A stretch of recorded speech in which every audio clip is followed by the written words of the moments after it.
Okay, tonight is the culmination of many weeks, months, I suppose, work and effort on all our behalves. And I really will go ahead and show you the design. I've made this printed matter, which just explains everything in a chronological sequence across the work.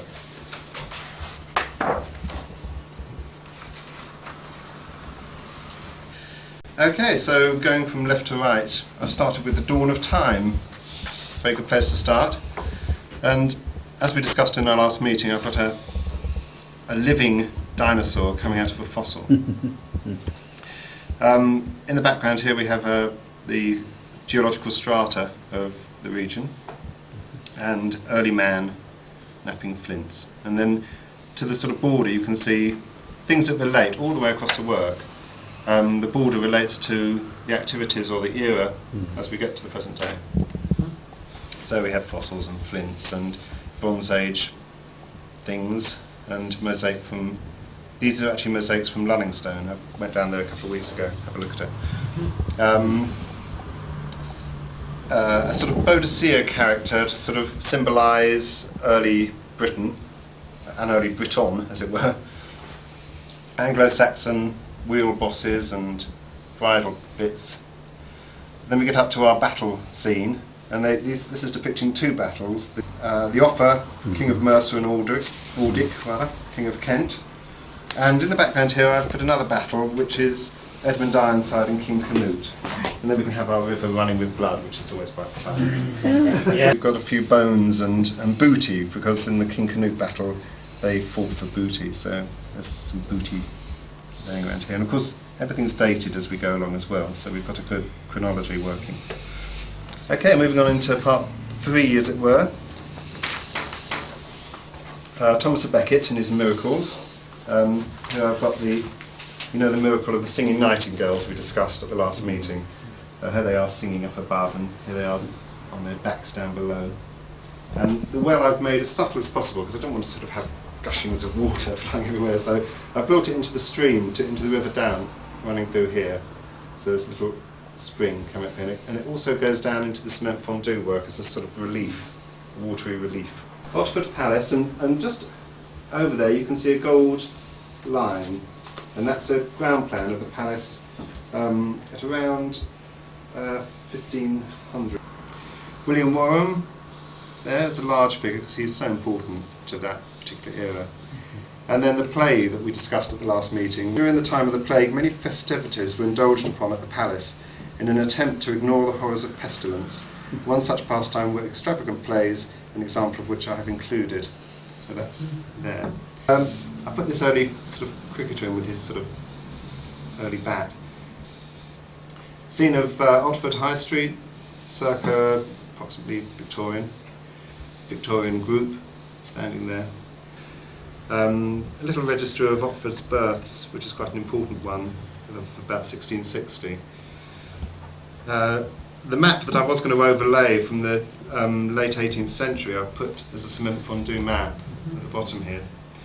Representation of hops, which of course is very important in local industry, but also very important because you could only drink beer really at this particular period. You couldn't really drink the water unless you wanted to end up like this lot back here.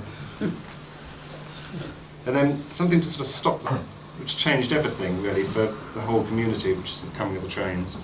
So we have a train which is actually not quite right, the funnel's a bit long as I discovered later, but colour and everything's correct. Loco of this region. Turn of the century, and this couple here represent either going away or coming back from the wars. That could be representative of either war. A soldier leaving on the train, or perhaps returning. Spark plugs and the combustion engine and car keys, which represent obviously cars. Or these are train tickets, by the way, for the train. The ubiquitous Otford Three Ducks, which I think is where have we got to? Credit cards, well, I'm afraid they're in our lives. So circuit boards to denote electricity and sort of electrical science.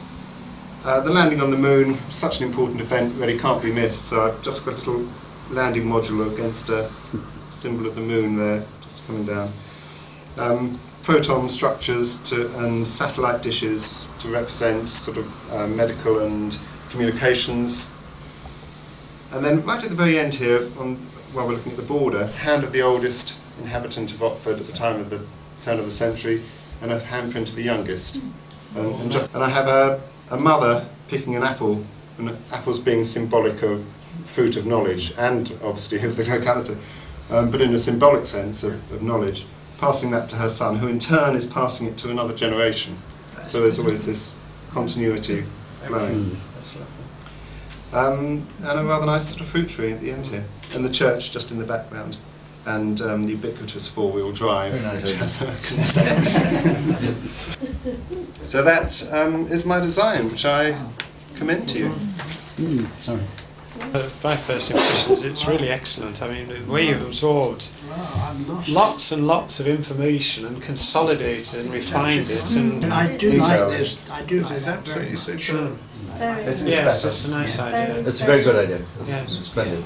I mean, all the, you know, I thank you all for your praise, obviously, but all the ideas have come about through all our meetings. Yes, I mean, it's been a communal effort. Yes. Amazing.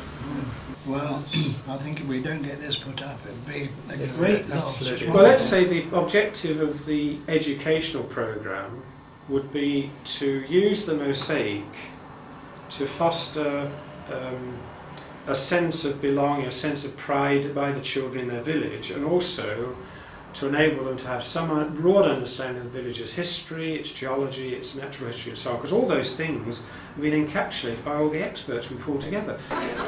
The villagers were approached and the mosaic project was discussed in detail, from the size of it and colouring of the tiles to its final position in the village. Their approval was given, so Oliver was asked to proceed with the commission, and he started work at his studio in Goudhurst.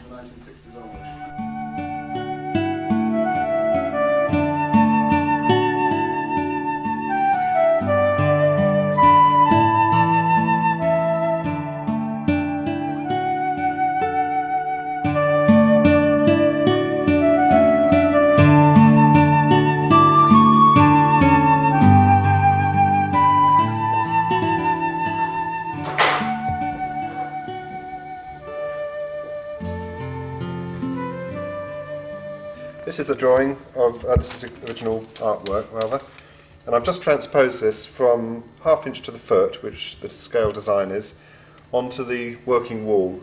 And as you can see here, you can just visibly see the visible foot squares underneath the drawing paper. I don't bother to put any colour on at this point because I've got the colour on there, so this is just a line drawing.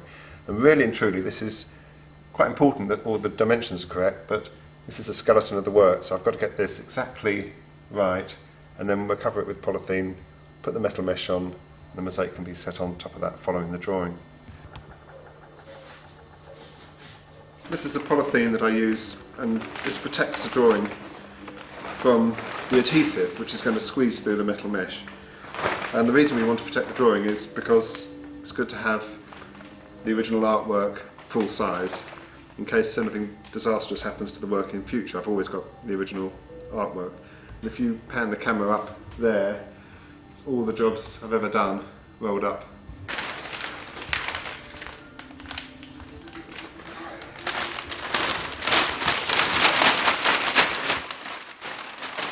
This is a galvanised mesh, because we're going to set this, when it's covered in mosaic, we're going to set them into the metal trays that we're having made. When these are finished and they're covered in mosaic on the working wall, the adhesive that I use is a flexible one. So though it's set solid, it's like an eraser in the sense that, you know, it's like rubber. And the panels can be peeled off the wall and then dropped into the metal tray with more adhesive, and then fixed with pins through the tray, so it's got a kind of double strength to it. Now the beauty of this technique, of course, is that you can see the drawing, as we put it up here, you can see the drawing through the mesh.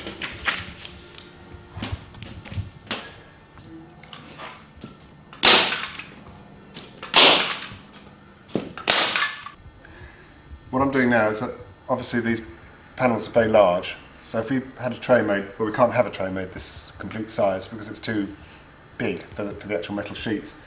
So I'm going to have them made half the size of this panel. So I've got to chop the metal right up the middle so that they come apart when the mosaic's completed. This technique, by the way, of using metal mesh was developed by my father back in the early 1960s when he started making mosaics. And it was an idea that he devised because he knew that if he went off on site and made mosaics in situ, his marriage would last about 5 minutes. So he decided to keep himself at home and in the studio, where it's relatively warm. He could work the mosaic in comfort and then take it on site in finished panels. The colours that we're going to be using are all going to be a mixture of ceramic and glass mosaic. This is vitreous glass. It's a bit dull, to be honest, and a bit manufactured. But I will use a little of that to keep the costs within reason. But this is the most beautiful of all mosaics. It's called Smalty Glass and Enamel. And the way it's made, it's like a huge pancake that's sort of put down onto a cold metal former, and it comes up something like this. They'll all be of different sizes. That's the edge of the pancake there. So it's like a big disc plate, about this, approximately that sort of size. And then it's chopped up into that size, and I buy it actually like that. So that piece there is like a section through the mosaic plate, just like that. And they're chopped up on tools called quadrators that look like large sewing machines with chisels in. And then, amongst all that beautiful stuff, we've got the queen of all mosaics, which are gold and silvers. And that's actually gold and white gold leaf. So we'll put some of that into the mosaic just to give it a little sparkle. And the other material, of course, are just basic ceramic tiles, but they're not any old ceramic tiles, they're frost-proofed so that they can withstand all the weathering that they're going to get in Oxford High Street. All the border panels are going to be in cement fondue, and cement fondue is a type of cement, but it's very light in that it's really just like a skin of cement. It's called lightning or cement fondue. That means it goes up very quickly. And you put fiberglass into the back, which gives it its strength, so it's very strong, but it has all the qualities of cement in that when it's set and it will weather. So these will fit in top and bottom of the tray, there and below, and the mosaic will fit in between. And where these cutouts are, the mosaic will fit in there. The making of the cement fondue panels works in this order. Fiona's making a clay master, and from the clay master that's put into just an MDF box, basically. It's a sort of flat bed and sides. And then we use this wonderful material, which is a reusable moulding material called Vinamold or vinyl mould. And this can just be chopped up into tiny little inch squares and popped into the melting pot. And after about half a day, you can get a good sized pot load. And then just pour it in on top of the master. And from that, next day you can peel this out. Oh, that's very satisfying, isn't it? And you have your actually it's not female image.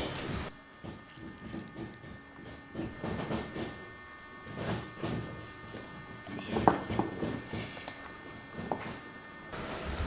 Once that's been made, you put that back into the box and paint cement fondue. Now, cement fondue or lightning is a very fast-setting cement. So you paint in what they call the goo, which is just like a sort of custard consistency of cement fondue, into the mould, and then chop up fiberglass matting into What's that be done? 2 or 3 inch squares, and And right up to the corners. work that into the cement fondue, and then It's amazing. put it onto the back. So you're building up sort of layers. These ones under here, ones we fondued yesterday, but they haven't finished going off yet. That one's almost gone. But you have to keep them very wet, otherwise it goes all powdery and it's not a very strong mix. Having done the cement fondue panel, I've just taken the Vinamold out of the frame, and now we're going to peel the panel off. So I'll turn it upside down, putting a board on top of it, turn it over, and we just peel it off from this side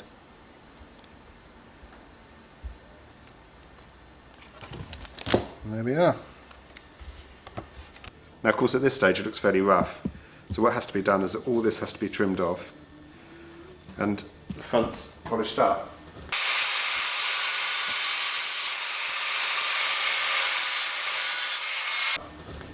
I've been using a black lead polish which gives a rather nice effect. Wonderful sheen which can always be buffed up again.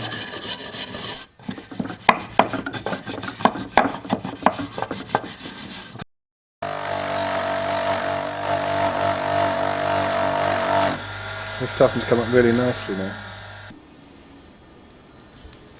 At this stage I'm just putting the adhesive onto the mesh. This is a rubber based flexible adhesive called Bowflex, which you mix a kind of latex liquid to a cement powder. But the beauty of it is that when these panels are finished and come off the wall, you can see this piece I did earlier, it's pretty solid. You know, when it comes off the wall the panels are flexible, so it gives means we can transport them. Now this form of mosaic work is known as Andamento, and all that really means is just flow lines of mosaic, but what it does is it emphasises the shape of the object you're drawing. In a sense, you're drawing with mosaic. So all the outer lines I do first, and I'm just setting them so they're about 2 mm apart, and that's so that the grout has somewhere to go.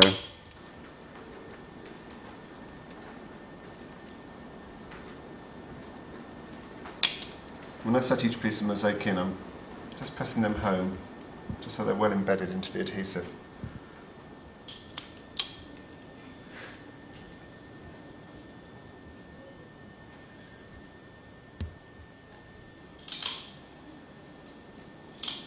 Every morning, after a day's work, you have to pick out all the excess adhesive. Which is okay on broken tile, but when you're in mosaic, it's...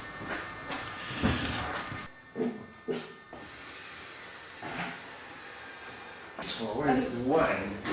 Yeah. It's a wine. If you don't do this, you know, I have the fear that it'll separate.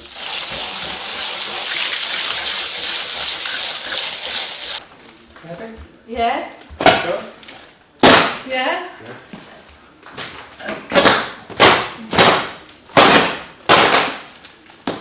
Looking good, looking good. Don't fly. So, yes.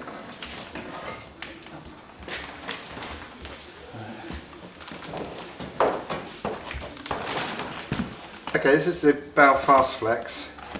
The beauty of this stuff is it remains flexible, so that when the panel's in the tray, we can lift it up and move it around until it's grouted. It will have quite a bit of flex without anything popping off. I'm just going to spread it out generally across the whole shape. Of course, not over where the little cement fondue panels are going, because I'll do that at a later date. Okay, having spread it out all over the whole area that we want to fix to, just go over. That gives a really nice bonding in the day.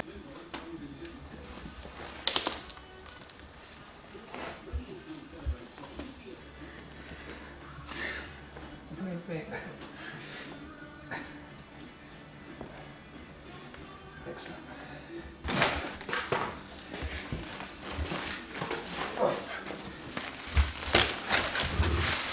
So the mosaic's now been set into the tray, and I'm grouting it with a mixture of grey grout and a little bit of charcoal grout in there as well, because I wanted to darken it up so that it matched up with the cement fondue panel, so to go in top and bottom. I'm pushing the grout into the joints between all the mosaic.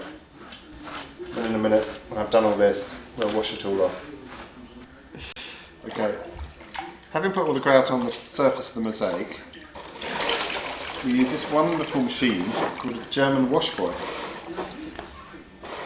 And this is this sponge is specially cut so it collects all the grout out of the surface of the mosaic. So you basically wash it around like this, and then you just pull it down and looks like that. Most of it comes off.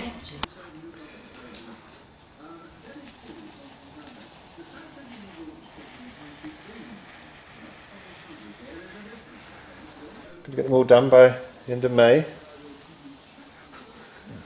In my dreams.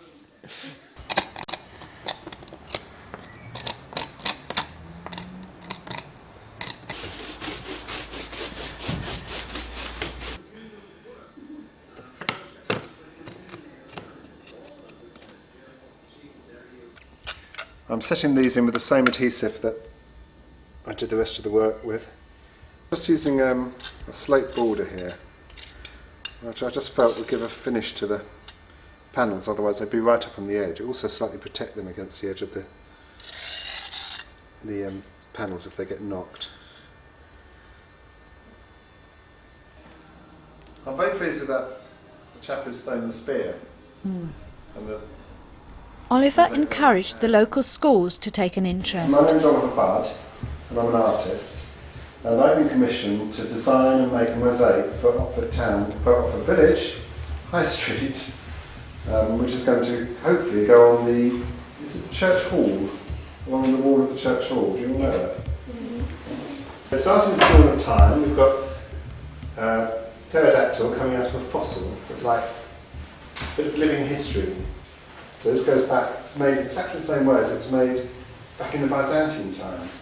This is Queen Boadicea and the White Horse of Kent. And then this is a battle, King Offa and his battle, and that's the very first church in Oxford. Well, there's 4 panels, it'll probably take about a month a panel.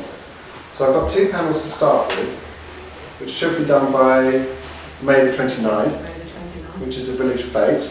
All the money has to come from all different people. It comes from people that donate money, charities, lottery fund hopefully, all these different people. So if we can get all the money together, then we can finish it. So going from left to right, here we start with the dawn of time. This is a dinosaur here. Does anybody know what that one is? Flying dinosaur? Yeah? Pterodactyl. Or pterosaur. Could be a pterosaur. Oh, it could be that too.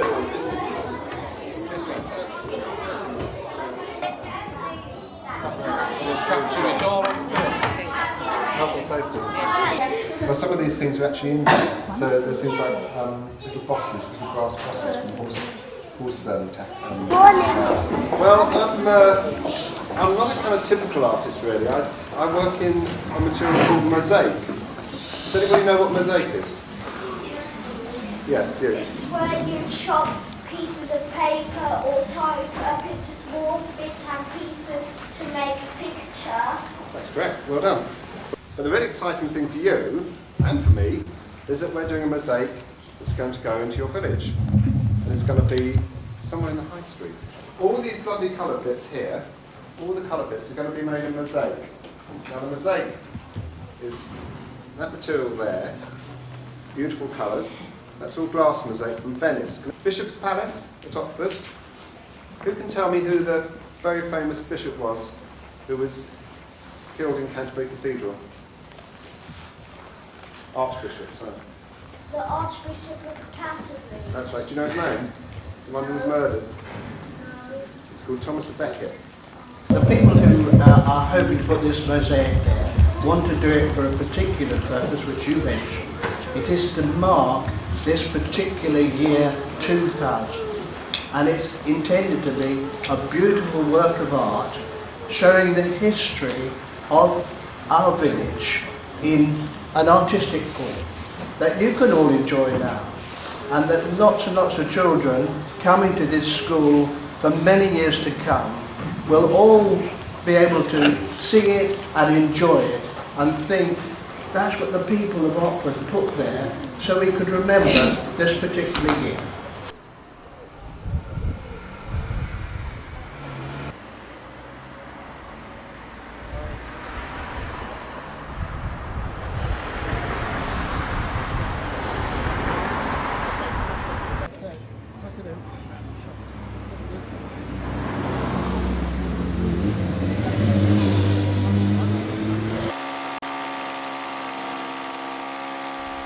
Two of the panels were erected in July to encourage greater support, and the mosaic was completed just before Christmas.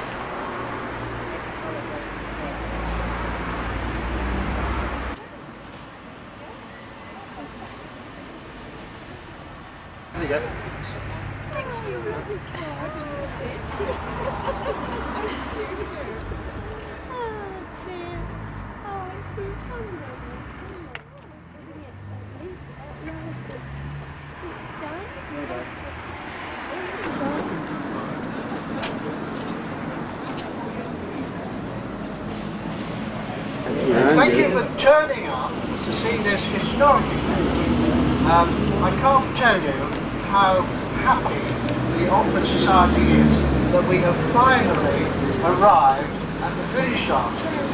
And it's very appropriate that we have 6 children who attend the 3 schools in our village who are going to unveil this memorial to the history of Oxford. I'd just like to say about the mosaic that I think it's very colourful and very clever the way they've done this border with taking specific tools from the period of time. And I also like the prints that they've done from the eldest and the youngest members of Oxford of the last millennium. Down the other end. I think the mosaic is very colourful. It shows the history of Oxford from pterodactyls to our times. My favourite part shows the Romans because I know more about them. There is a villa behind the Roman soldier and a bucket next to him. The mosaic is it's more colourful than the mosaics at Running Stone Villa. I like it. I think the mosaic is excellent. It shows the history of Oxford really clearly. People passing through Oxford will enjoy observing the different sections of it. The mosaic makes Oxford more attractive. People who don't know the history of Oxford can look at the mosaic and get a picture of what life was like throughout the centuries. Hello, my name is Claire Stevens, age 10. I have been living in Oxford for 8 years. I go to Oxford Primary School, which I enjoy very much. I love living in Oxford, a village which has so much history to see. I'm very fond of the old buildings, especially the church, where I and my mum sing in the choir, and Archbishop's Parish. When I go to Brownies, in the church hall on which the mosaic is fixed, I shall sit very regularly and will enjoy looking at the colourful scenes it illustrates. I'd just like to say that my favourite bit is when the generations pass down the fruit and then pass it down to the generations below. The mosaic also represents tiny of thousands of pieces come together to form one big and colourful thing as a community, and it also will last for generations to come.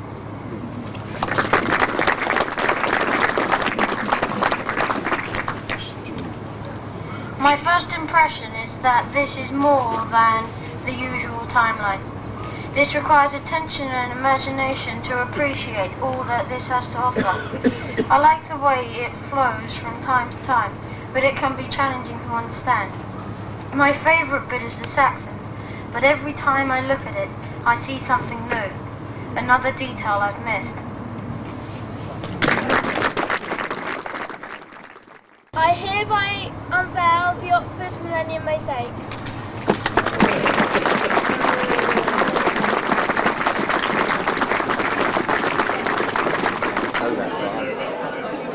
Now, the history of this undertaking from its start as a village map through to its involvement as a millennium event is one of community participation. Every organisation in Oxford had the opportunity to have a say in its content, and many did. And when the form of a mosaic was decided upon, we were very fortunate to enlist the services of the artist Oliver Budd, someone who grew up in this area and knows it well. And his research was assisted by advice and information from knowledgeable residents, and the result is the imaginative design that you've seen today. A reminder to succeeding generations that we have celebrated this special moment, but a reminder especially for children of our roots in the past. a work of art to stimulate community awareness and civic pride, and we can only hope that it will contribute to these objectives. And it's very appropriate that on a new beginning to a new century that the children should have taken part in this ceremony. We have a small gift for each of them, and our MP, Michael Fallon, who is here, is going to present these to the children. Well, could I just say, Ken, to repeat to you how moving I thought today's occasion was, and particularly the choice of the children to do it. The new millennium does belong to our children. With our advice, our encouragement, it is now for them to take this village and this community forward. Therefore, I have very great pleasure in presenting these little gifts. First of all, to Sophie Billings. And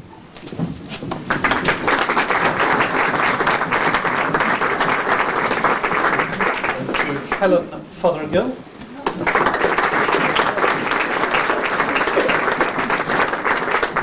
To William Hayes.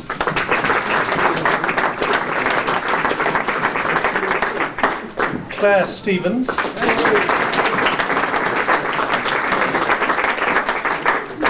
Martin Taplin.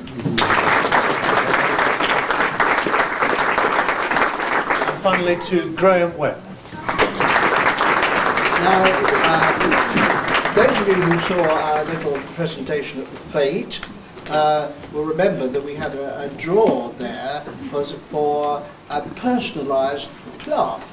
And by chance, it was won by Peter Venables, who is, fortunately, Secretary of the Parochial Church Council. How appropriate that was. And Barbara Darby, who would have been presenting this if she wasn't doing the video, has designed a special motif for the Venables family. You buy a raffle ticket and you never expect to win anything, and this is very special because you will be remembered for hundreds of years, Peter, not just because of what we do, but also because of what is outside here. And we're delighted to share in this special moment of history. It seems to have been a very historical 2 years, and so it's lovely to share in this moment. Thank you.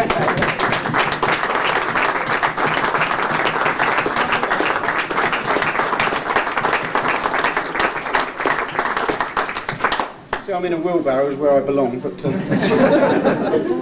speeches. No, thank you very much indeed. It's wonderful. Thank you. We have a record of all the people who owned up to being the oldest at that time, and a record of most of the babies born in 1999, and the last one to be born was, in fact, Ben Moon. I hesitate to say that the Moons had a son, but they don't.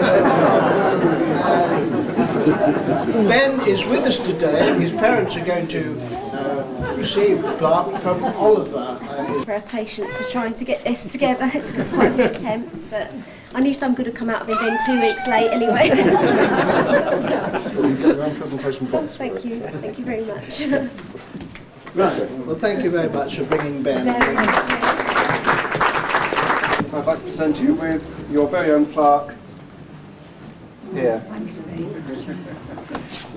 Congratulations. I'm the artist, yeah. Remember my grandson? No, I don't know. Oh, I do, yes, I do, yes. There we go, it's a little local thing there. Shall I put that on the side? Our hope is that wherever we come from, that this mosaic will be an enduring and constant reminder of the historic roots we have all inherited. Thank you very much.